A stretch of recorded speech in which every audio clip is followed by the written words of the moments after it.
I still remember that piercing moment when the world around me shattered into a million brilliant fragments, each glinting with betrayal and disbelief. It was as if the very air vibrated with the echo of my broken heart. My husband's laughter, once the soothing melody of our life together, now rang hollow, a sinister overture to the chaos that was about to unfold. In the midst of a jubilant celebration over a $9 million lottery win, I learned that the man I trusted had orchestrated a surreal double-cross. He married my own sister. And in that breathtaking moment of irreversible loss, I ordered my defiance. The days leading up to the celebration had felt like a feverish dream. We had spent endless evenings poring over scratch tickets and hopeful whispers, sharing dreams of a future that sparkled with possibilities. When the winning numbers finally illuminated our lives with a sudden windfall of $9 million, the world transformed overnight. My husband, Alex, was electrified, a man possessed by a newfound exuberance that seemed to promise endless indulgence and excitement. Invitations were sent, extravagant plans were made, and I, swept up in the fever of potential, found myself clinging to the hope that our shared fortune would secure a blissful future for us both. But nothing in life is as it appears. On the night of the party, a glittering affair set in the sprawling backyard of our suburban home, the atmosphere buzzed with euphoric anticipation. Elegant string lights cascaded over meticulously decorated tables, while the laughter and chatter of our guests mingled with the soft hum of a live band playing jazz classics. I had watched Alex, with that infectious smile, greet our friends and family. He was a man reborn, a man who now embodied the limitless possibilities of luck. I raised my glass in a toast, feeling both pride and an inexplicable sense of foreboding. The turning point came as the clock neared midnight. Amid the clink of champagne flutes and the soft murmur of congratulatory remarks, Alex took to the center of the room. His eyes shone with a wild intensity as he announced that the celebration was not solely for our newfound wealth, but also for a personal decision, a decision that would reverberate through the core of my existence. As I watched, the air thick with disbelief, he declared that he had chosen to marry my own sister, Sarah, that very night. The words echoed around me like a cruel incantation, twisting every memory of shared love into something unrecognizable. For a long, heart-stopping moment, the world slowed to a crawl. I stood rooted to the spot, my mind reeling from the surreal blend of joy and devastation. The guests, caught between shock and reluctant amusement, murmured in confusion, their faces contorted in disbelief. I felt as though the ground beneath me had crumbled, leaving me suspended in a void where the only certainty was betrayal. I never expected such a betrayal from two of the people I held dearest. How could Alex, the man I believed shared every secret of my heart, conspire with Sarah, my own flesh and blood? In that moment, every memory we'd built together, the whispered promises in the dark, the shared dreams over late-night cups of coffee, turned into ash, scattering into the void of my broken trust. Stunned, I retreated to the fringes of the party, my vision swimming with the neon reflections of shattered illusions. The very scene that should have heralded our rise to fortune now felt like an elaborate, malicious stage set against me. I felt naked, exposed by the merciless glare of betrayal, with each sparkling light of the celebration mocking the ruins of my once cherished life. Yet, amid the tumult of despair, a quiet resolve began to crystallize within me. I realized that in this labyrinth of deceit, I had one solitary weapon, my own determination to reclaim control of my destiny. In that moment of overwhelming despair, I did not crumble, I ordered. I ordered my defiance in the only way I knew how, by stepping into a role I never imagined I would assume, that of an architect of my own future. The decision was as impulsive as it was necessary. With trembling fingers, I reached for my phone, dialing a number that represented both my final act of defiance and the first step towards forging a new identity. I arranged for a private meeting with a renowned financial strategist and a legal advisor, determined to disentangle myself from the entangled webs of deceit that now defined my family. I would not let Alex and Sarah's sham of a union dictate my life's course. Instead, I was ready to seize the opportunity hidden within this catastrophe, to reclaim my independence and assert my worth. In the quiet that followed the tumultuous announcement, I found a strange clarity. I recalled the countless times I had been told to be patient, to trust in the sanctity of love, to believe that fortune would favor the faithful. Now, as I navigated the wreckage of shattered dreams, I understood that trust must be earned anew, and that the future was mine to command. The party roared on around me, a cruel celebration of their triumph over my vulnerabilities, but I retreated into the inner sanctum of my resolve. I was determined not to be a bystander in the story of my own life. Later that night, as the revelry began to dissipate and the first glimmers of dawn crept over the horizon, I sat alone on the back porch. The cool night air brushed against my tear-stained cheeks as I allowed the sorrow and anger to wash over me in waves. In that silent solitude, I reflected on the irony of fate. While my husband celebrated a windfall that was meant to be the harbinger of a new life, he had simultaneously orchestrated the betrayal that would forever alter mine. It was a stark reminder that wealth, power, and even the sweetest victories can mask the most bitter deceptions. I realized that the true measure of a person is not revealed in moments of triumph, but in the depths of their character when faced with unthinkable betrayal. In the ensuing days, as I began the painstaking process of untangling my emotions, I recognized that the journey ahead would be arduous and fraught with challenges. I needed to rebuild not only my finances and legal standing but also the very essence of my self-worth. This was the moment to define who I truly was, a woman who, despite the onslaught of betrayal, possessed the strength to rise, to redefine her own destiny. That night marked the beginning of my transformation. I spent hours poring over legal documents and financial records, seeking out every detail that could salvage what remained of my independence. I made calls to trusted advisors, scheduled consultations, and began drafting a roadmap for the future. Every action was imbued with a newfound purpose, to dismantle the legacy of deceit that threatened to choke the life out of me. I vowed that no matter how deep the wound, I would emerge from this ordeal with my dignity intact. The following morning, I awoke with a determination that surprised even me. I dressed meticulously, as if donning armor for the battle ahead. In the mirror, I saw not the broken woman from the night before, but a resolute individual ready to take charge of her own fate. With each step I took through the familiar halls of our home, now a mausoleum of memories, I reaffirmed my commitment to reclaim my life. Every room, every corner, echoed with the remnants of laughter and love that once filled our days. But now, those echoes were joined by a steady drumbeat of resolve, a promise that I would not be defined by their betrayal. I began reaching out to those who had once been my pillars of support, old friends, mentors, and even a few family members who had remained distant observers of our unraveling. Their words of encouragement, though laced with sorrow, reminded me that I was not alone. In our conversations, I found solace and a reminder that every ending is, in its own way, a prelude to a new beginning. I started attending therapy sessions, where I learned to channel my anger into constructive action, and to see the beauty in the process of healing. Each session peeled away layers of self-doubt, revealing the resilient spirit that had always been within me. At the same time, I immersed myself in the work of reconstructing my legal and financial independence. The reality of our financial situation was sobering, a tangled web of shared accounts and joint assets that now bore the stain of treachery. Yet, with the guidance of my new advisors, I slowly began to untangle the complex knots that held me captive. I learned that every transaction, every contract, was not just a number on a page, but a symbol of the control I was reclaiming. The journey was painstaking, marked by moments of frustration and despair, but also by small victories that bolstered my resolve. As the days turned into weeks, the storm of emotions that had once threatened to consume me began to subside into a steady, determined cadence. I discovered a surprising sense of freedom in the act of taking control. Each decision, no matter how minute, became an assertion of my autonomy. I realized that while Alex and Sarah might have chosen to revel in their ill-gotten triumph, I was writing a different narrative, a narrative where I was not defined by their choices but by my own strength, resilience, and unwavering resolve. That first chapter of my new life was filled with bitter reflections and resolute plans. I ordered the necessary changes, initiated legal proceedings to secure my financial future, and began the slow, arduous work of rebuilding trust in myself. I knew that the road ahead would be long, the scars of betrayal deep, and the memories painful. Yet, as I embarked on this journey, I clung to the belief that from the ashes of this calamitous night, I could forge a life defined by empowerment and authenticity. In the quiet moments of the early morning, as the sun cast long shadows over my newfound path, I allowed myself to imagine the possibilities. I pictured a future where the wounds of yesterday would serve as reminders not of my defeat, but of the strength it took to rise again.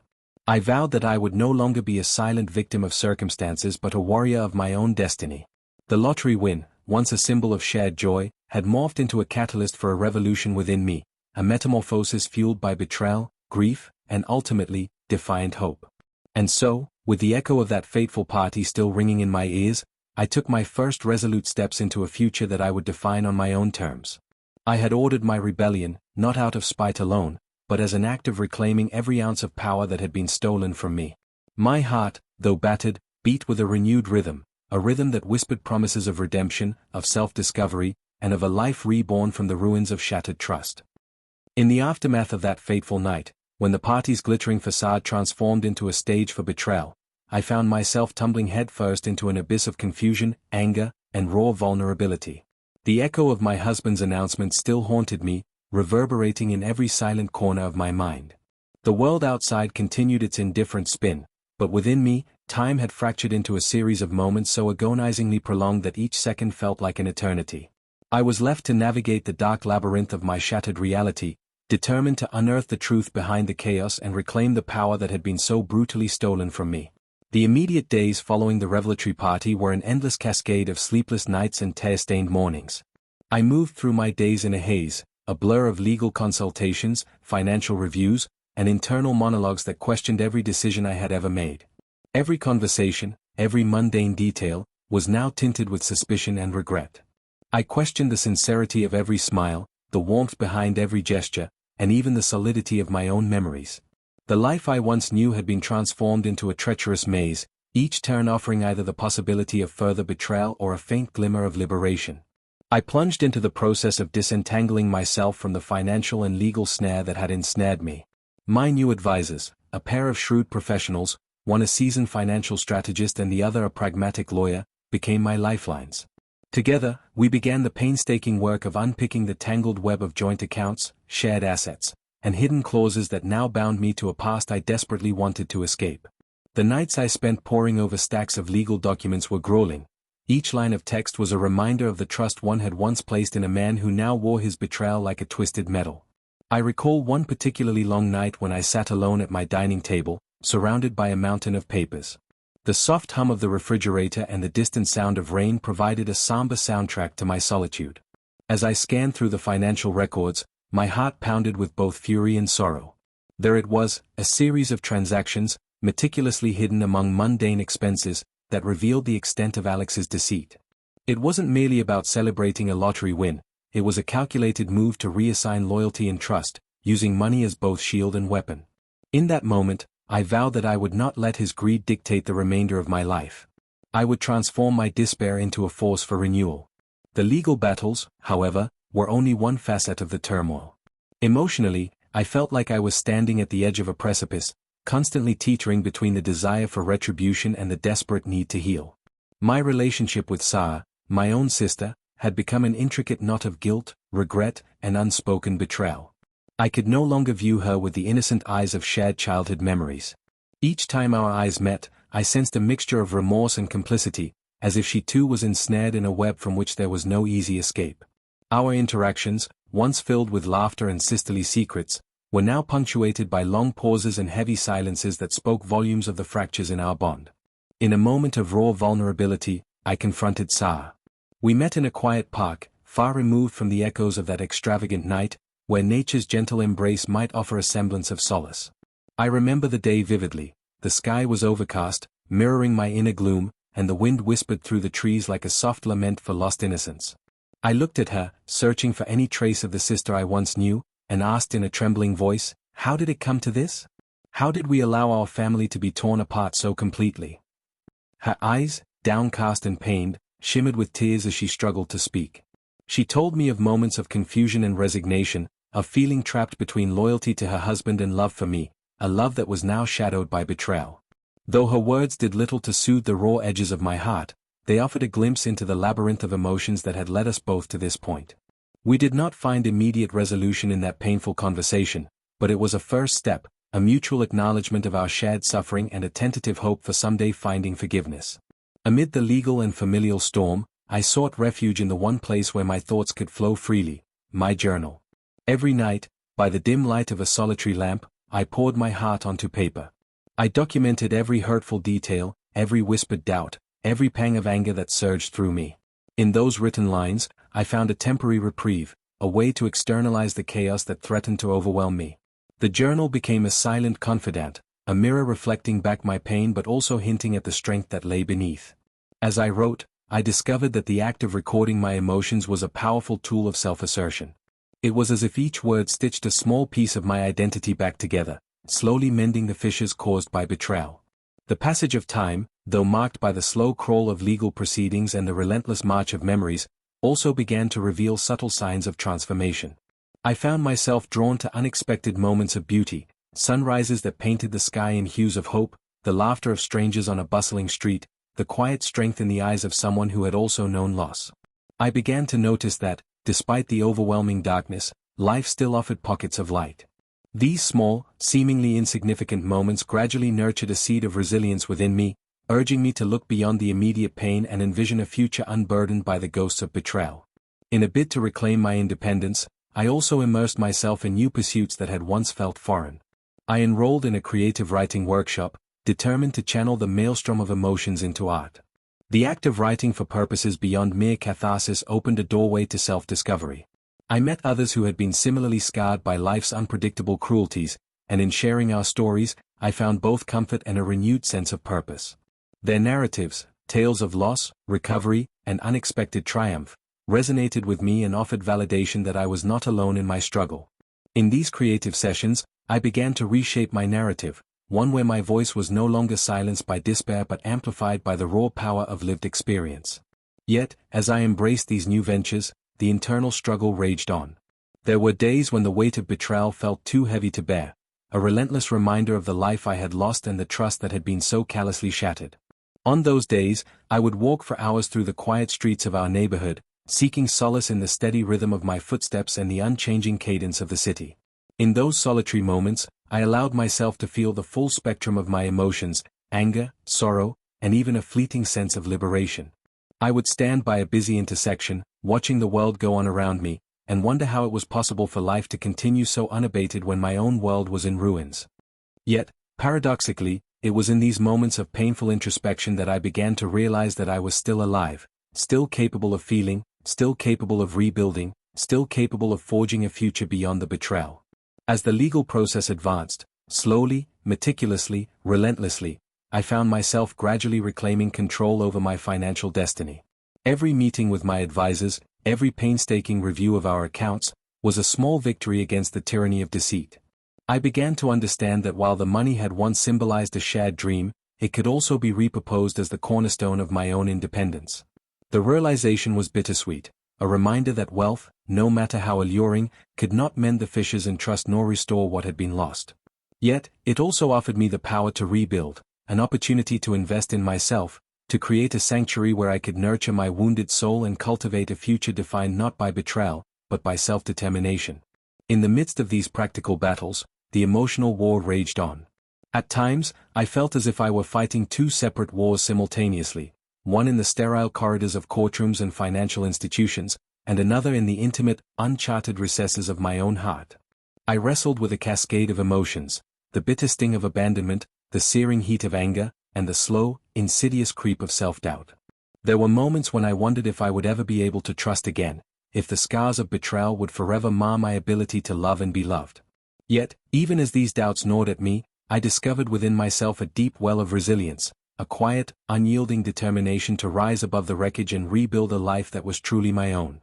One of the most poignant moments during this period of turmoil came on a drizzly afternoon when I received a call from an old friend, someone who had always been a beacon of honesty and compassion in my life. Over coffee in a small, tucked-away cafe, she listened intently as I recounted my experiences. Her eyes, filled with empathy and quiet determination, met mine and said, "You are stronger than you realize. This betrayal does not define you. It is simply one chapter in your story, a painful chapter, yes, but one that will eventually give way to renewal." Her words, spoken softly but with unwavering conviction, struck a chord deep within me.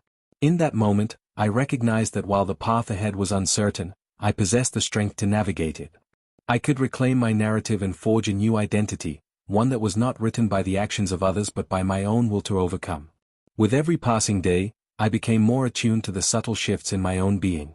I learned to savor moments of quiet joy, watching the gentle dance of leaves in the autumn wind, relishing the simple pleasure of a warm cup of tea, or finding solace in a well-loved book that transported me to far-off realms. These small acts of self-care became rituals, grounding me in the present and helping me to slowly knit together the fractured pieces of my identity. Yet, the shadow of that night, the moment when Alex had declared his union with Sarah amidst a celebration of fortune, remained an ever-present specter. It would occasionally resurface in dreams that were both vivid and unsettling, pulling me back to the moment when my world had irreversibly changed. I began to understand that true healing required not the erasure of these memories but rather an acceptance of them as integral parts of my journey. I started to attend support groups, where individuals shared their stories of betrayal and recovery. In those circles, I found not only solidarity but also practical wisdom, a roadmap of sorts that showed me how others had managed to transform their pain into strength.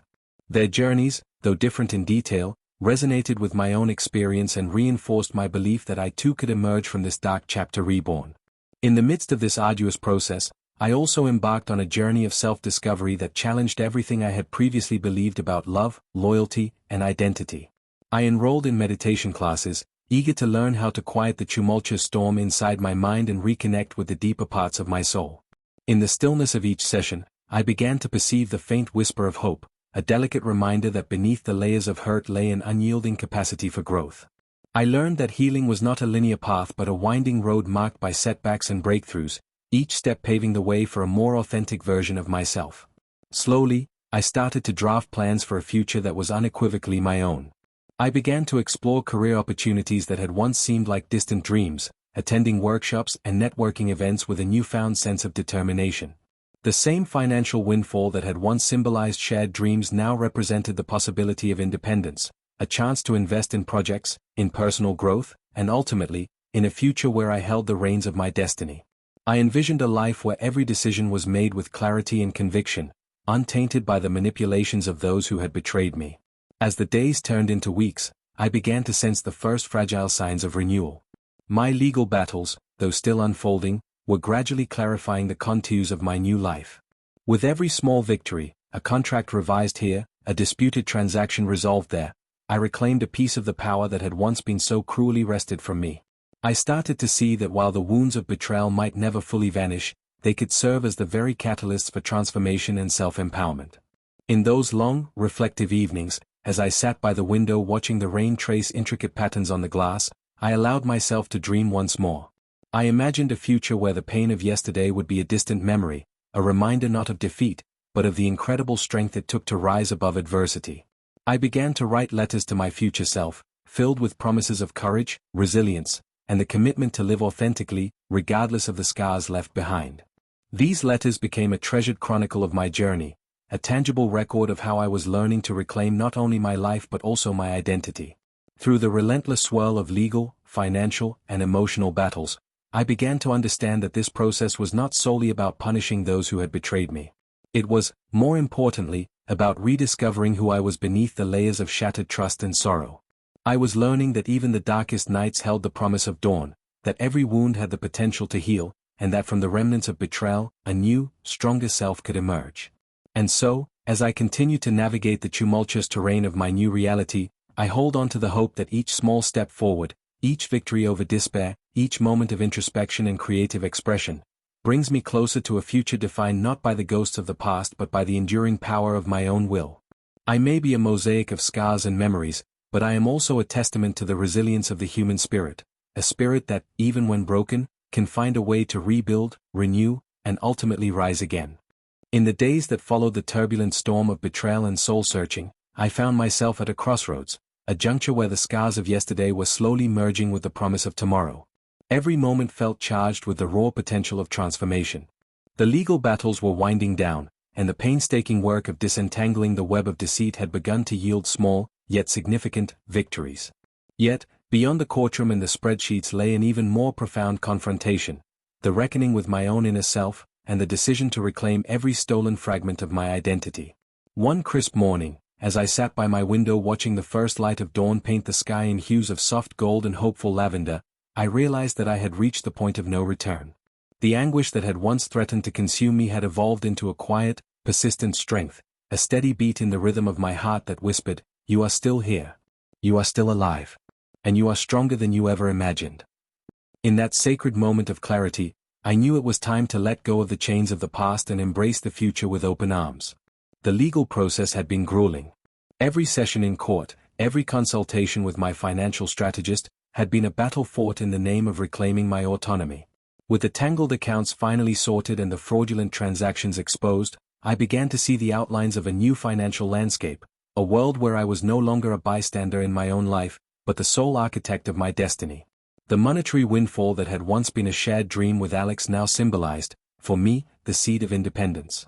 I took the necessary steps to secure my assets and establish new financial foundations, ensuring that the betrayal would no longer dictate my economic future. Yet, as the legal victories piled up, the more daunting challenge lay in the realm of the heart. There were days when memories of that night, the raucous party, the deafening announcement, the shattered promises, would rush back unbidden, flooding me with grief and disbelief. In those moments, I found solace in the simple acts of self-care that had become my refuge. I began to frequent a small, quiet cafe near my apartment, where I could lose myself in the pages of a good book or scribble notes in my ever-present journal. These moments of solitude allowed me to process the myriad emotions swirling within me, the bitterness of betrayal, the sorrow for a once-cherished love, and, most importantly, the slow but steady rekindling of self-respect. I also rediscovered the joy of creative expression. Enrolling in a series of creative writing workshops, I met others whose lives had been marked by similar trials, individuals who had turned heartbreak into art and despair into resilience. In our shared stories, I found echoes of my own pain and, more importantly, the understanding that healing was not a linear journey but a mosaic of triumphs and setbacks.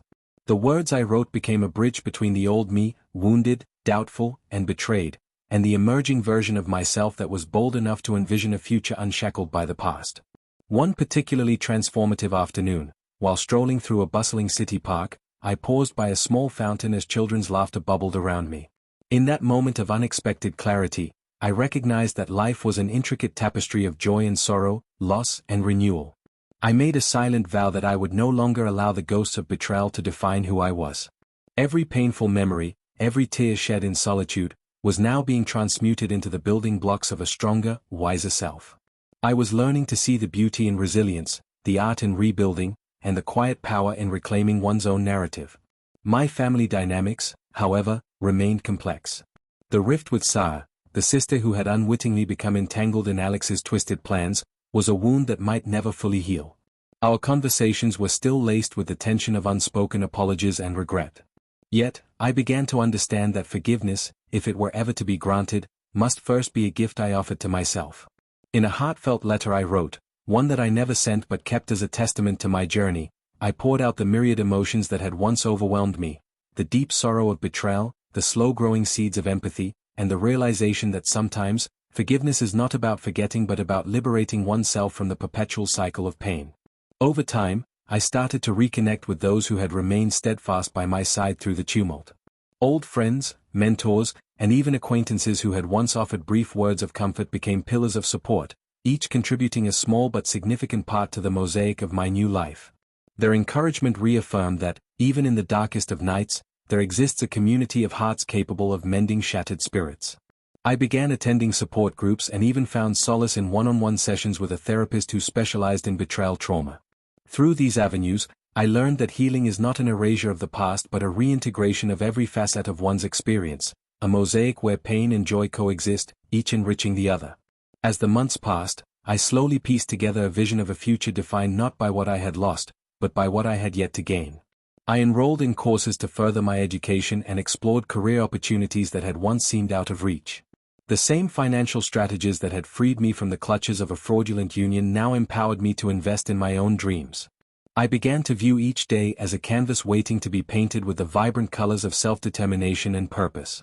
The journey was not devoid of setbacks. There were still moments of doubt when the wounds of betrayal ached with unexpected force, but with each challenge, I grew more resolute in my commitment to live authentically and unapologetically.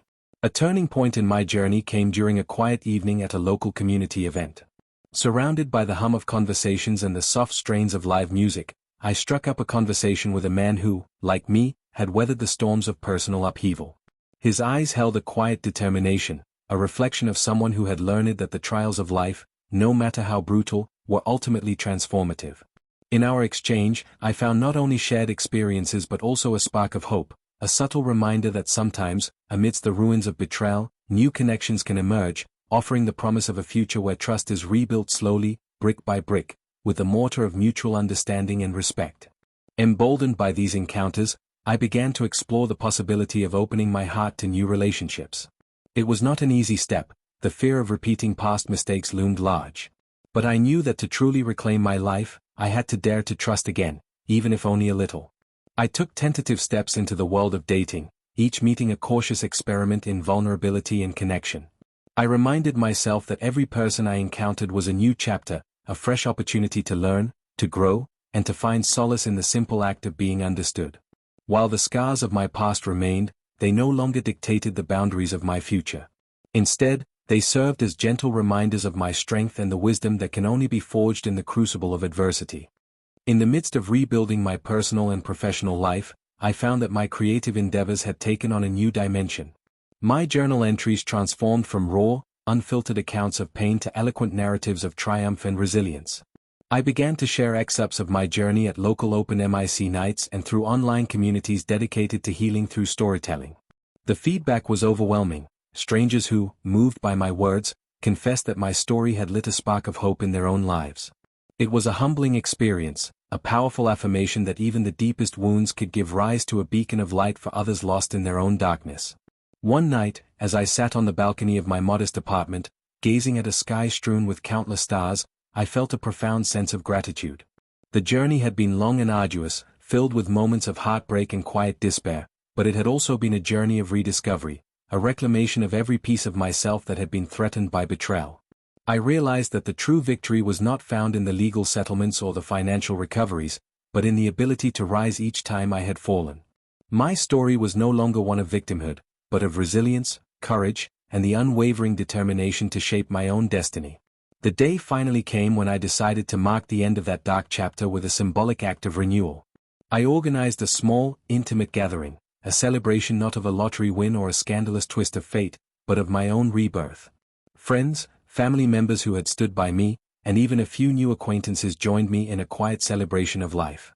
There were no grand speeches or dramatic gestures, only a heartfelt acknowledgement of the journey we had all witnessed, a journey marked by pain, yes, but ultimately defined by the courage to move forward. Standing amidst the soft glow of candlelight and the gentle hum of supportive voices, I made a toast, not to what had been lost, but to what lay ahead. I raised my glass and spoke of the trials that had tested me, of the moments when I had felt completely alone, and of the gradual, painful steps toward healing that had brought me to this moment.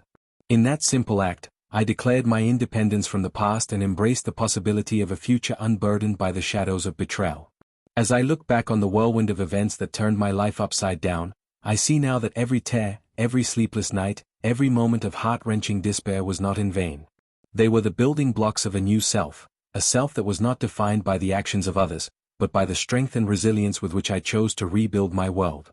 I learned that the most profound triumphs often arise from the deepest wounds, and that within every loss lies the seed of rebirth. Now, with the echoes of the past gradually fading into the background, I embrace the present with a cautious optimism. My heart, once shattered by betrayal, has been painstakingly pieced together with threads of self-respect, compassion, and a newfound sense of purpose. I am aware that the scars will always remain, delicate imprints of a time when trust was betrayed and love was tainted by greed. But those scars, I have come to understand, are not signs of weakness, they are emblems of survival, reminders that I have faced the abyss and emerged with a spirit unbroken. In the quiet moments of reflection, as I watch the sunrise paint the sky with promises of a new day, I am filled with a sense of profound gratitude. I am grateful for the lessons learned, for the strength discovered in the depths of despair, and for the resilience that has carried me through every trial. I am grateful for the community of kind souls who lent their support when I felt utterly alone, and for the quiet moments of introspection that allowed me to rediscover the beauty of my own inner light. Today, I stand at the threshold of a future that is unmistakably mine, a future defined not by the echo of betrayal, but by the triumphant roar of a heart reborn. I am no longer the woman who was blindsided by a celebration of false triumphs, nor the sister who was forced to watch her trust shatter before her eyes. I am a woman who has reclaimed her narrative, who has turned the bitter taste of betrayal into a catalyst for personal transformation, and who now looks forward to a life built on the foundation of hard-won independence and self-respect. In closing, my journey from devastation to renewal has been an odyssey of heartache and healing, a testament to the indomitable human spirit that, when pushed to its limits, finds the strength to rise again. I have learned that true liberation comes not from the absence of pain, but from the courage to confront it, to learn from it, and to let it fuel the creation of a future that honors every part of who we are. And so, with the promise of each new sunrise and the gentle encouragement of every kind word I encounter, I move forward, carrying the lessons of the past as a cherished guide and embracing the limitless possibilities of a future that is entirely, wonderfully, and irrevocably my own. Thus, as I bid farewell to the shadows of betrayal and welcome the radiant dawn of my new beginning, I celebrate the journey that has transformed me into a person capable of rising above any adversity, a person who, despite the tumult and the tears, has discovered that every ending is but a prelude to a magnificent new chapter. And in that realization, I find not just solace, but a profound joy, a joy born of knowing that no matter what life throws my way, I will always have the strength to rebuild, to redefine, and to truly live.